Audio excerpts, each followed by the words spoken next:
Chapitre 7 qui témoigne une fois de plus de l'inutilité des passeports en matière de police.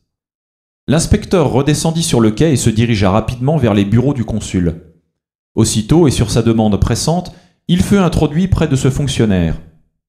« Monsieur le consul, lui dit-il sans autre préambule, j'ai de fortes présomptions de croire que notre homme a pris passage à bord du Mongolia. » Et Fix raconta ce qui s'était passé entre ce domestique et lui à propos du passeport.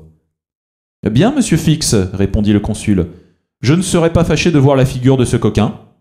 Mais peut-être ne se présentera-t-il pas à mon bureau, s'il est ce que vous supposez. Un voleur n'aime pas à laisser derrière lui des traces de son passage, et d'ailleurs la formalité des passeports n'est plus obligatoire. « Monsieur le consul, répondit l'agent, si c'est un homme fort comme on doit le penser, il viendra. » Faire viser son passeport ? Ah oui, les passeports ne servent jamais qu'à gêner les honnêtes gens et à favoriser la fuite des coquins. Je vous affirme que celui-ci sera en règle, mais j'espère bien que vous ne le viserez pas. Et pourquoi pas ? Si ce passeport est régulier, répondit le consul, je n'ai pas le droit de refuser mon visa. Cependant, monsieur le consul, il faut bien que je retienne ici cet homme jusqu'à ce que j'ai reçu de Londres un mandat d'arrestation. Ah, cela, monsieur Fix, c'est votre affaire, répondit le consul. Moi, je ne puis... Le consul n'acheva pas sa phrase. En ce moment, on frappait à la porte de son cabinet, et le garçon de bureau introduisit 2 étrangers, dont l'un était précisément ce domestique qui s'était entretenu avec le détective. C'étaient en effet le maître et le serviteur. Le maître présenta son passeport en priant laconiquement le consul de bien vouloir y apposer son visa. Celui-ci prit le passeport et le lut attentivement, tandis que Fix, dans un coin du cabinet, observait ou plutôt dévorait l'étranger des yeux.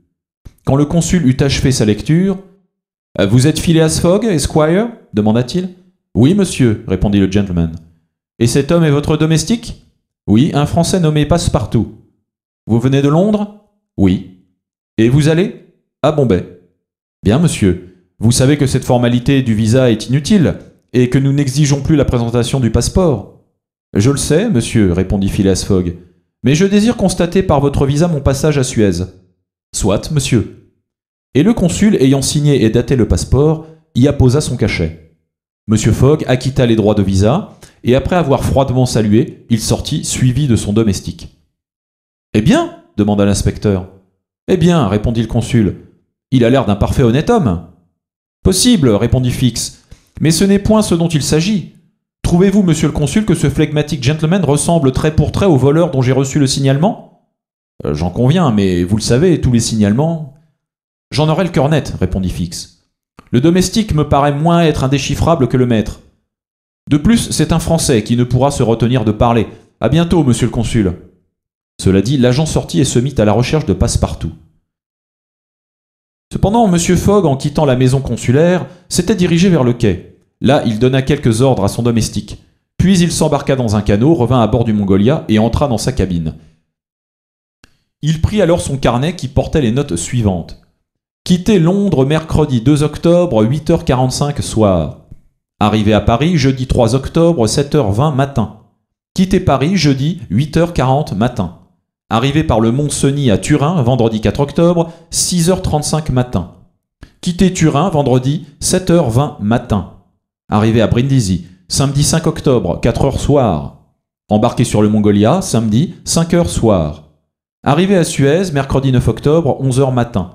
Total des heures dépensées, 158,5, soit en jours, 6 jours et demi. Monsieur Fogg inscrivit ces dates sur un itinéraire disposé par colonne qui indiquait, depuis le 2 octobre jusqu'au 21 décembre, le mois, le quantième, le jour, les arrivées réglementaires et les arrivées effectives en chaque point principal. Paris, Brindisi, Suez, Bombay, Calcutta, Singapour, Hong Kong, Yokohama, San Francisco, New York, Liverpool, Londres. Ce qui permettait de chiffrer le gain obtenu ou la perte éprouvée à chaque endroit du parcours. Ce méthodique itinéraire tenait ainsi compte de tout, et M. Fogg savait toujours s'il était en avance ou en retard. Il inscrivit donc ce jour-là, mercredi 9 octobre, son arrivée à Suez, qui, concordant avec l'arrivée réglementaire, ne le constituait ni en gain ni en perte. Puis il se fit servir à déjeuner dans sa cabine. Quant à voir la ville, il n'y pensait même pas, étant de cette race d'Anglais qui font visiter par leurs domestiques les pays qu'ils traversent.